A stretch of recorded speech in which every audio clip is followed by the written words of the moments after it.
Video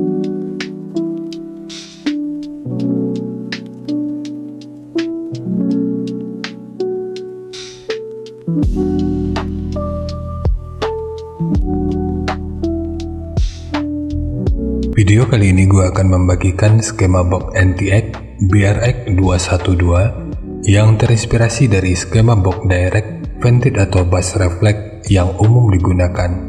Skema ini dikhususkan untuk transducer speaker ACR Fabolous dengan tipe PA100122W revisi 0, produksi 10 Oktober tahun 2024. Sekarang langsung kita ulas aja spesifikasi teknis dan TS parameternya. Kita mulai dari ukuran transducer speakernya.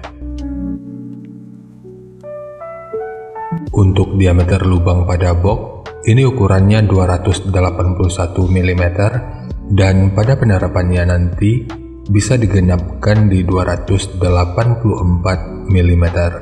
Kemudian ukuran magnetnya 220 mm, ukuran total dari magnet hingga gasket 143,8 mm, ketebalan gasket 9,2 mm, ukuran antara baut 295 mm, ukuran terluarnya 313 mm. Dan mungkin masih ada istilah yang salah dari cara penyebutannya, dan di waktu berikutnya akan terus gua coba untuk perbaiki. Sekarang kita beralih ke spesifikasi teknis dan TS parameternya.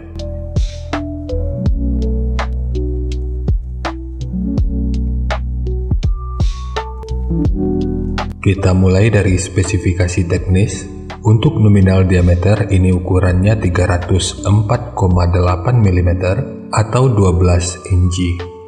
Impedansinya 8 ohm, nominal power handling 800 watt, program power 1600 watt. Jika lu masih ragu dengan perbedaan antara nominal power handling dengan program power ini udah pernah gue bahas pada video yang akan gue selipin pada pojok kanan atas video ini, atau nanti bisa juga dicek pada kolom deskripsi. Kemudian untuk rentang frekuensi mulai dari 65 sampai 3200 Hz. Untuk sensitivitas pada 2,83 volt per 1 meter ini 97 dB.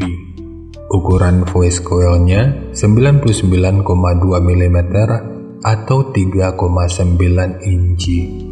Untuk spesifikasi lanjutan bisa dilihat sendiri. Sekarang kita beralih ke spesifikasi utama, yaitu TS parameternya.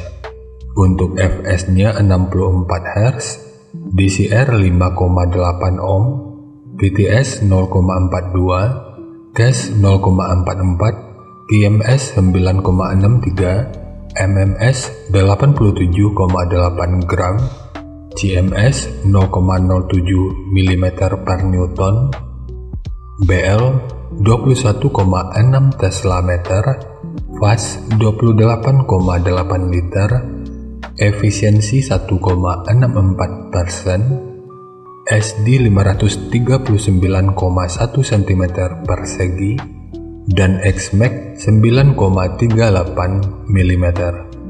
Untuk jenis box speaker, ini lebih direkomendasikan untuk digunakan pada box dengan lubang angin.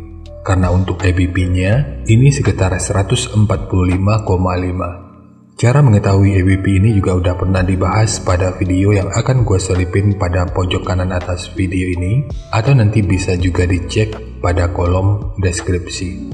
Dan dari spesifikasi yang ada, mungkin ya, sebab menurut gua cukup besar kemungkinannya kalau komponen ini juga merupakan basis utama yang digunakan pada PA100152MK2 atau versi 15 incinya, dan digunakan juga pada mode PA100182MK3 atau versi 18 incinya. Karena perubahan yang terjadi pada diameter speaker, maka ini akan mengubah parameter yang lainnya juga. Jadi sekarang kita masuk aja ke rincian semuanya.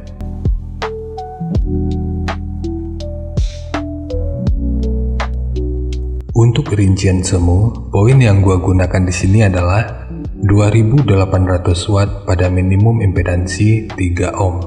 Rekomendasi titik potong bawahnya di 65 Hz dan atasnya boleh menyesuaikan. Ini sifatnya tentu nggak mengikat, jadi nanti bisa dicoba aja sesuai karakter yang diinginkan. Dan untuk slope, nanti juga boleh menyesuaikan. Kemudian untuk puncak SPL-nya, ini diperkirakan mencapai sekitar 133 desibel. Dan semua ini merupakan rincian semu, jadi bisa lebih baik atau bisa aja lebih buruk dari yang diperkirakan.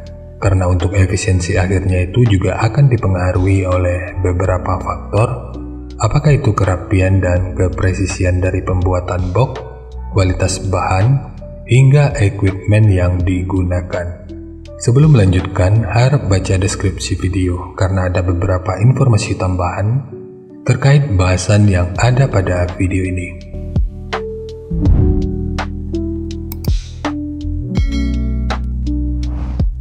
Dan berikut referensi yang gua gunakan dalam mendesain skema box speakernya.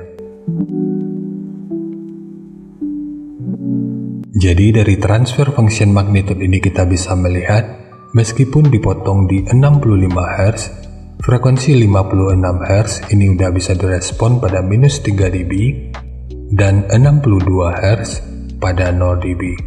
Kemudian untuk respon dari portnya, dengan daya 1400 watt, pergerakan udara pada port, puncaknya diperkirakan sekitar 16,3 meter per detik. Sementara untuk gain yang dihasilkan oleh port kurang lebih seperti ini. Jadi secara teori, di sini port akan membantu dalam merespon frekuensi hingga sekitar 50 Hz pada minus 3 dB. Acuan yang digunakan di sini tentu aja untuk setiap speakernya. Dan untuk output akhirnya nanti, itu tentu akan berbeda.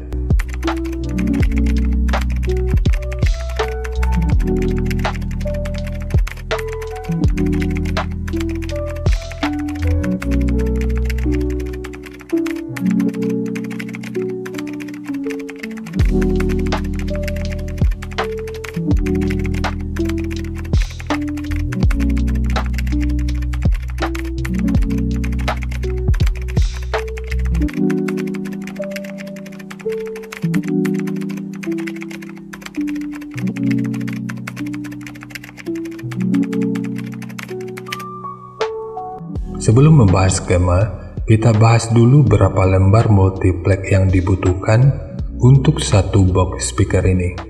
Untuk perkiraan kasarnya kurang lebih seperti ini. Jadi untuk satu box speaker, kemungkinannya akan menghabiskan sekitar 1,5 hingga 2 lembar. Ini tentu aja dengan asumsi tanpa kesalahan dalam proses pemotongan bahannya. Sekarang langsung kita bahas aja skemanya. Untuk multiplex, ini menggunakan multiplex dengan ketebalan 15 mili. Kita mulai dari tinggi. Jadi tinggi box ini adalah 400 mili, panjang ke belakang 600 mili, kemudian lebarnya 1100 mili. Jadi ketiga poin ini merupakan ukuran terluarnya. Sekarang kita beralih ke ukuran internalnya. Untuk port, ukuran portnya adalah 130 mili. Ukuran dari sudut ini sampai ke sudut ini ukurannya 184 mili. Kalau total dari bibir depan, ini ukurannya adalah 185 mili. Dan pada bagian ini, pemasangannya dimundurin 1 mili yang akan digunakan sebagai wadah dari dudukan RAM speakernya. Kemudian untuk triplek dari dudukan speaker ini menggunakan 2 lapis, satu sebagai dudukan utama dari transdusernya dan satu lagi sebagai penguat dari dinding luarnya. Dan bagian dinding luar ini tentu juga sangat penting, jadi jangan di skip. Sebab peranan dinding luar ini akan cukup berfungsi dalam memperkuat serta meredam hentakan dari output suaranya. Kemudian ukuran dari sudut ini sampai ke sudut ini ukurannya 180 mili. ukuran dari sudut ini sampai ke sudut ini ukurannya 64 mili. Ukuran dari sudut ini sampai ke sudut ini ukurannya 30 mili. Kemudian untuk tekukan ini ukurannya 184 mili. Dan ukurannya sama dengan tekukan yang ini, dan yang ini. Kemudian ukuran dari sudut ini sampai ke sudut ini ukurannya 268 mili. Terakhir ukuran dari sudut ini sampai ke sudut ini ukurannya 454 mili. Kemudian di sudut seperti ini juga ditambahkan segitiga yang bertujuan untuk meminimalisir kebocoran dan meningkatkan aerodinamika, sehingga proses resonansinya itu bisa berfungsi dengan lebih optimal. Sementara untuk handle, ini hanya untuk estetika dari penyajian videonya aja. Namun jika lu ingin menggunakan handle triplek seperti ini, akan lebih baik jika sudut luar dan dalamnya dibentuk seperti ini. Ini bertujuan untuk menjaga aerodinamika, jadi nanti tinggal lu custom aja sesuai kebutuhannya. Dan untuk perbedaan dari skema BRX 112 sebelumnya, untuk skema kali ini lu bisa memasang speaker dengan magnet di luar. Meskipun untuk pemasangan mode normal tentu masih lebih direkomendasikan. Jadi nanti silakan disesuaikan aja dengan kebutuhan. Jadi segitu aja untuk skema dari box NTX BRX 112 khususnya untuk transducer speaker ACR Fabulous dengan tipe PA100122W. Jika nanti lu punya link review dan video check soundnya, silahkan bagikan aja pada kolom komentar agar bisa dijadikan referensi juga buat teman-teman yang lainnya. Terima kasih untuk lu yang udah nonton sampai detik ini. Bagaimana tanggapannya atas bahasan kita kali ini? Sampaikan aja pada kolom komentar biar kita sama-sama bisa belajar agar lebih baik lagi. Dan seperti biasa, jika lu suka dengan bahasannya, silakan like dan share aja videonya ke teman-teman lain yang sekiranya juga suka dengan topik yang sama. Untuk lu yang udah berlangganan, terima kasih banyak atas dukungannya. Dan untuk lu yang belum berlangganan, jika berkenan, bantu subscribe-nya. Dan jangan lupa untuk baca kolom deskripsi dan kunjungi juga tab komunitas untuk mendapatkan informasi dan update terbaru. Jadi ya segitu aja, dan kita ketemu lagi pada video yang lainnya.